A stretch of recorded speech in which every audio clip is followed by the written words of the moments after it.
Welcome back to the Core EM Podcast, core content for anyone, anywhere, and just in time. This is the official podcast of the NYU Bellevue EM Residency Program. I'm Anand Swaminathan. And I'm Jenny Beck-Esme.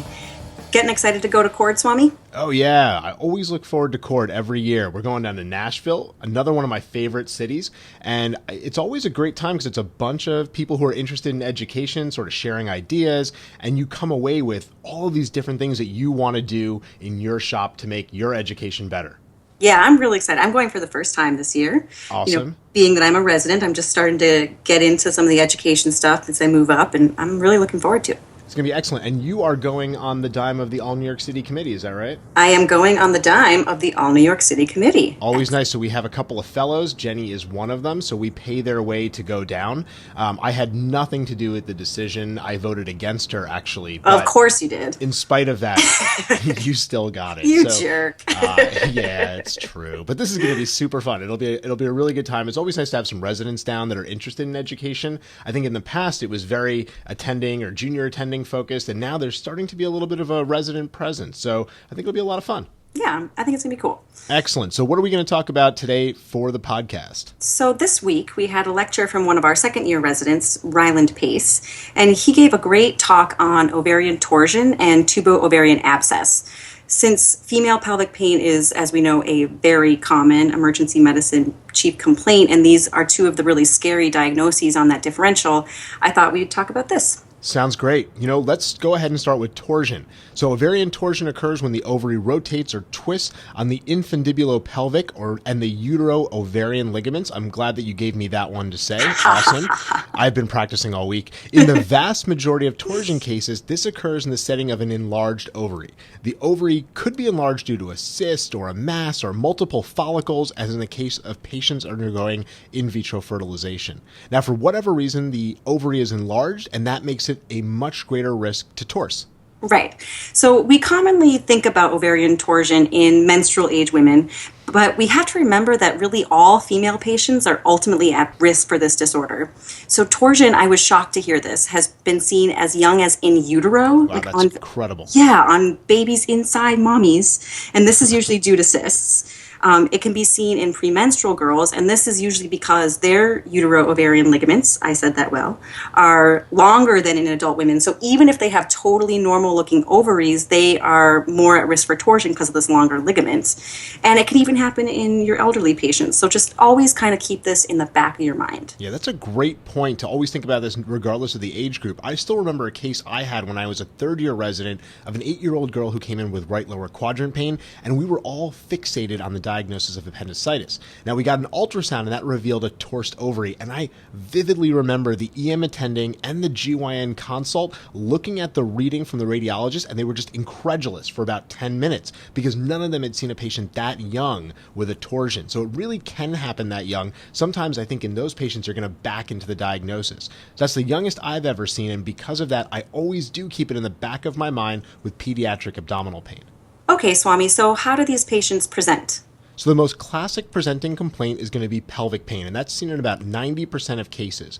The pain can come in various shapes and sizes in terms of quality and radiation, but most often it's going to be described as moderate to severe pain and sudden in onset.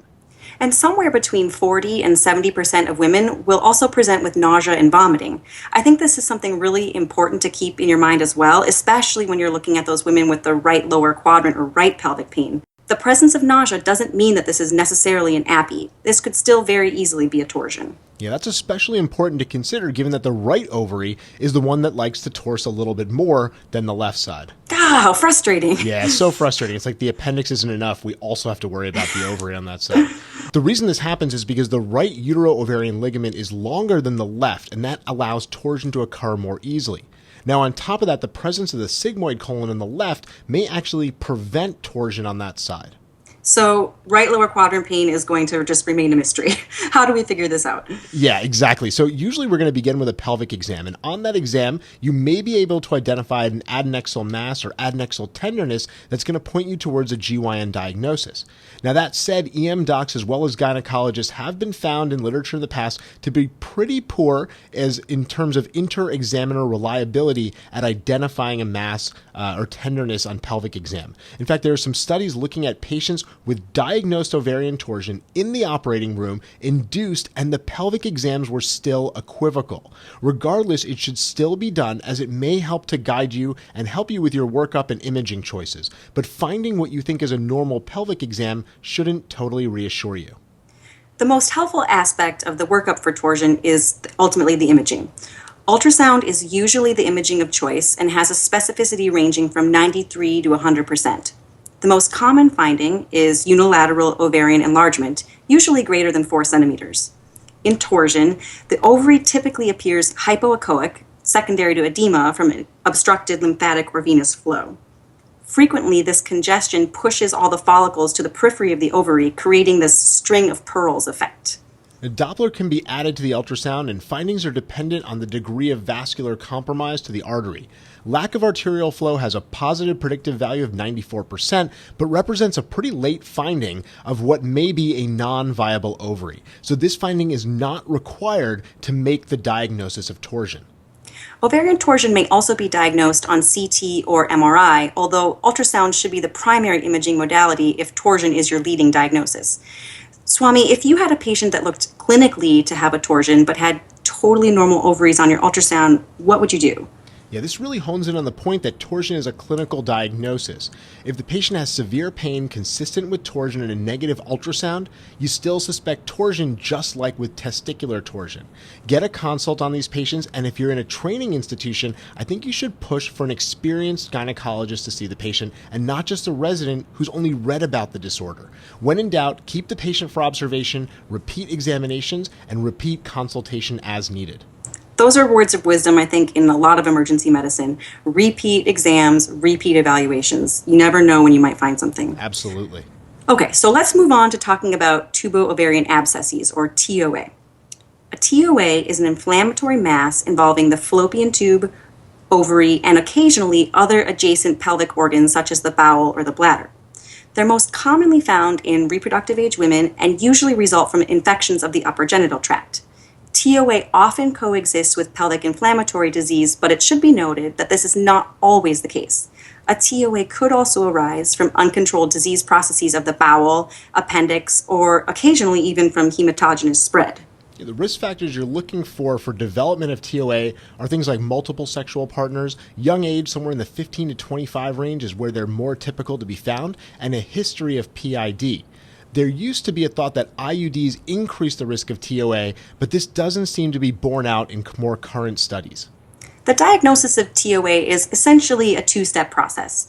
First, the diagnosis of PID is made based on clinical criteria, and then an ovarian mass is identified on either your physical exam or on imaging. Swami, I know we're going to talk more about PID next week, but in brief, how do we go about making this diagnosis? Yeah, there are specific criteria for diagnosing PID that include counting the white cells and vaginal secretions and documenting an infection of either gonorrhea or chlamydia, as well as the presence of fever and discharge. Really, only the last two are going to be of use in the emergency department because we're not doing the microscopy looking for those white cells, and we're not going to wait for the gonorrhea or chlamydia test to come back. In general, the patient has vaginal discharge plus or minus a fever and is found to have cervical or adnexal tenderness on exam. The safe thing to do is to consider PID and treat it. One of the scary potential complications of TOA is a ruptured TOA. This can occur in actually up to 15% of cases. These patients will typically present with an acute abdomen and signs of sepsis. They are going to generally appear quite sick, so you probably won't miss them. Yeah, if you suspect TOA in a patient, you're going to want to obtain some basic labs, including some pre-op stuff like type and screen, and of course a beta HCG. In addition, inflammatory markers such as a white blood cell count, ESR, CRP may be elevated, but I don't think that in most situations these are going to be clinching. These inflammatory markers are terribly nonspecific, they can be insensitive, and they're not going to really allow us to hang our hat on a diagnosis. For imaging, we usually start with an ultrasound. Ultrasound is definitely the imaging of choice when a variety of gynecologic processes are high on the differential. Here, a TOA would appear as a complex, multilocular mass that can completely obscure the normal adnexa architecture. Yeah, although ultrasound is traditionally considered the go-to modality for this, I think CT may be a better imaging test. A couple of years back, David Lee, a resident then and now one of our attendings, and I wrote up a review of the literature on the topic. The bottom line of our research was that ultrasound wasn't nearly as sensitive as we believe it to be. The sensitivity in various studies ranges anywhere from 56 up to 93%, so not exactly great. Now, we don't have great evidence that CT is better, but the limited studies looking at it found that CT was superior to ultrasound. MRI was even better, but let's be honest, it's going to be tough for us to get that done. The bottom line, just like with torsion, is if the patient's presentation is consistent with TOA, don't stop just because the ultrasound was negative. So treatment, once you've made this diagnosis, may include antibiotics, IR or surgical drainage, or a combination. When we hear the term abscess in emergency medicine, our brains always go to drainage and source control. But when it comes to a TOA, antibiotics alone may be considered in women who are hemodynamically stable, have no signs of ruptured abscess, so they can't be peritoneal. They have had abscesses that are identified as smaller than 9 centimeters and who are premenopausal. Either way, the dispo for you from the ED includes admission to GYN and starting IV antibiotics. There are a few different antibiotic regimens that can be chosen for TOA. In general, we want to treat gonorrhea and chlamydia the way that we would in PID, as well as treating anaerobes. There are a variety of antibiotic regimens to choose from, but a good starter would be cefoxitin 2 grams every 6 hours and doxycycline 100 milligrams orally or IV every 12 hours. But if the patient looks at all sick, go ahead and broaden your coverage to Vanc and Zosyn. Jenny, want to give us the take-home points from this podcast? Of course. So first, torsion is more likely in women with an enlarged ovary, for whatever reason, but remember that it can happen to women of all ages, so keep it in the back of your mind. TOA is an inflammatory process that usually results from an infection in the upper genital tract, such as PID. These patients generally look sick. When a woman, particularly a reproductive age woman, presents with what looks like sepsis of an abdominal source, just be sure to keep this diagnosis in your differential. And then last, when considering TOA or torsion, the first imaging modality is usually ultrasound, but a normal ultrasound in a patient with a high clinical suspicion shouldn't rule out these diagnoses. Remember that these are diagnoses that could lead to loss of reproductive ability or, in worst cases, leading to death. So when in doubt, get your consultant involved and reassess. Excellent. Perfect take-homes as always. Well, that's all for the Core EM podcast this week. Come on over and check out the site at coreem.net, where we've got a ton of great core content emergency medicine. We'll have a core post up on Wednesday on the management of cellulitis and a journal update on factors that can be used to predict failure of outpatient management of cellulitis this Thursday. Visit us on Facebook and like the site. Visit our Google Plus page and follow us on Twitter, where our handle is @core_EM. Thanks, and see you all next week.